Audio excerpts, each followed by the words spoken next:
I'm Linda Hampson with the Norris Conference Centers. Welcome to Series 1, Segment 1 of Meetings Are a Snap. Just as a quick reminder, the objective of this webinar series is to provide you insight, tips, and recommendations to make sure that the event planning process is effective and efficient.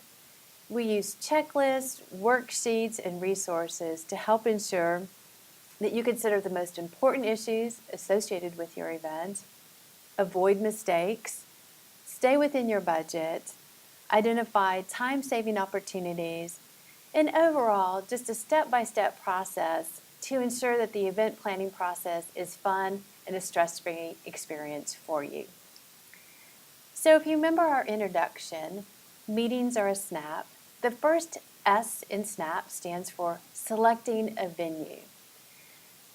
We find that in selecting a location, one of the key things that you should keep in mind is what's the purpose of the meeting, who will be attending the meeting, and making sure that there's a close alignment between the image of your organization and the venue that you're selecting. So I mentioned earlier that when selecting a venue, it's important to keep in mind the objective of the overall event itself. Is this a corporate training program?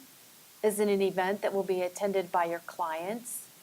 Is it an event that will be attended by the VIP C office suites and executive board of directors? Or is it simply a function that you're going to have all your friends come over and celebrate your special anniversary, birthday, or a congratulations to some experience in your own personal life? When selecting a venue, keep in mind the meeting's overall objective.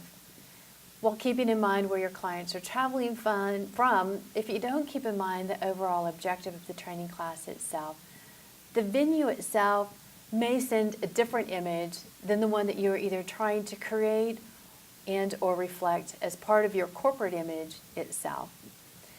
So there are a number of variety of venues you can select from. There are hotels. There are country clubs. Universities offer meeting space. There are locations inside of restaurants that have event function space. However, if you know that you're doing a corporate training program on time management and you want to talk about specific issues related to your company, then being in an environment that is conducive to adult learning, that has privacy, and that maybe is soundproof so you're not hearing the group next door will be important to you. If you're celebrating your function or your organization's 25th anniversary, having an upbeat, bright, festive environment is going to be important for the success and setting the tone for that event as well. Keeping in mind also that there are a number of locations for these venues. Do I want a hotel that's in suburban city location? Do I want a hotel that's close to the airport because I have guests traveling in and out? Do I want a location that's centered downtown because of the amenities and services that are available in a downtown environment? Again, making sure that you take that into consideration, we find is one of the first and foremost important things when planning your event. So let's say that you have decided to have an event and you have determined that you're going to host your meeting in a city and the event is going to be in a suburban area. And you're started to pick out 3 hotels that you're going to host your event at, or at least take into consideration to host your event. Well, one of the first things that we find out is you're going to have a day traveling 3 venues, and if you're not prepared when you go into these venues with a checklist, what you may find is by the end of the day, gosh, you can't remember, was it Hotel 1 or Hotel 3 that had the loud pink carpet? Or was it Hotel 2 or Hotel 3 that was going to charge me $20 to park? Or was it Hotel 1 that was going to be under construction, or Hotel 3 that just finished a renovation? So one of the things that we recommend, and it is available on our website, and I'll give you details at the end of this presentation to access that information, but we recommend you take a checklist. If at the top of the checklist you put in each hotel's property name, you can then easily identify and remember the details that were shared while you were touring that venue. You can also make notes about any concerns that you have so that as you get back to the office and you're going through your options and reviewing your notes, you can always make a quick phone call back for clarification purposes. Items that are on that list may take into consideration access to breakout space. How large is the function room? Where's the parking associated to the rest of the venue? How close are the meeting spaces that you will be utilizing to support your function? Where's the restaurant? Where's the business center? How available are the event staff when I need something emergent or urgently? And so all these little details can either feed into the success of your meeting or, again, that meeting having some challenges that you're going to have to deal with at the last minute. So we talk again about, or touch base again, the issues to consider while on property. If you're going to pick a location and it is December and you're trying to select a location to have your company's corporate retreat, it's important to check the weather. While we always can't control it, giving yourself the fighting chance of picking a location that may not be subject to winter storms is something you might want to take into consideration if you're going to have guests traveling in for a 3 or 4 day function. All great properties should be remodeling on a frequent basis. Challenge is you don't want them to be in the remodeling process while your function's going on, or maybe the first event after the remodeling process settled at midnight the night before and there are still paint fumes and carpet glue fumes in the air. Simply by asking, properties will share with you their plans and their timelines so that you can make an educated decision on what would be appropriate for your group. Take into consideration road construction. If there is a major road construction going on in front of the property 2 months before the event, simply imply or ask about the plans. How quickly will that construction work be done? And or what is the property doing to ensure ease of access in and out of that property while the construction's in play? Make sure you understand the parking situations. Is there plenty of parking? Is there a cost to park? You might have a VIP attending the event. Can arrangements be made to give them quick, easy access parking because they may be on a tight schedule getting in and out of attending your function? Also, we think it's important that you ask about the on-site contacts. Where are they when something happens with the AV, when you need more coffee? Where are they going to be available so that you can quickly capture their attention and get the situation resolved? While doing your site inspections, we also think that it's important to really inspect the room itself and the maybe non-obvious amenities of that space. Things like, are the meeting rooms soundproofed? Do they have individual thermostat controls? What's the lighting situation like? Do you have the availability or the option of changing the locks out so that you can ensure nobody is going to have access to your meeting rooms after the 5 o'clock in time before you start back up the next day? Making sure that you have an event in a secure environment may be critical to your function. Confidentiality issues come into play, and making sure you're just asking the questions and working with the property to make sure that they can assist you in meeting those needs and demands.